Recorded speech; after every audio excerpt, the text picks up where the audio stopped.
Security forces ने Gwadar port authority complex पर कलदम BLA के दहशतगर्दों की बुज़दिलाना हमले की कोशिश नाकाम बना दी है। ज़राए ने बताया है कि दहशतगर्दों ने सिक्योरिटी कॉम्प्लेक्स में घुसने की कोशिश की थी, ताहम सिक्योरिटी फोर्सेस ने बरवक्त कार्रवाई करके उसे नाकाम बना दिया। सिक्योरिटी फोर्सेस की मौसर कार्रवाई में बीएलए के तमाम 8 हमलावर मारे गए।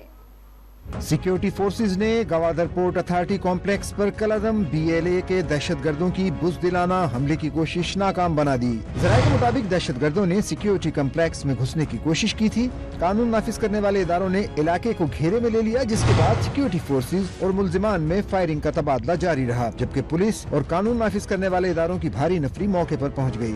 सिक्योरिटी फोर्सेज की मौसर कार्रवाई में बीएलए के तमाम 8 हमलावर मारे गए। वज़ीर आला बलूचिस्तान सरफराज बुगटी ने जीपीए कॉम्प्लेक्स गवादर हमले में दहशतगर्दों का खात्मा करने पर सिक्योरिटी फोर्सेस को खिराज तहसीन पेश किया। अपने बयान में वज़ीर आला बलूचिस्तान ने दहशतगर्दों का हमला नाकाम बनाने पर इत्मीनान का इजहार किया और कामयाबी पर सिक्योरिटी फोर्सेस को खिराज तहसीन पेश किया और इस अज़्म का इजहार किया कि बलूचिस्तान से दहशतगर्दी का कला कमा किया जाएगा।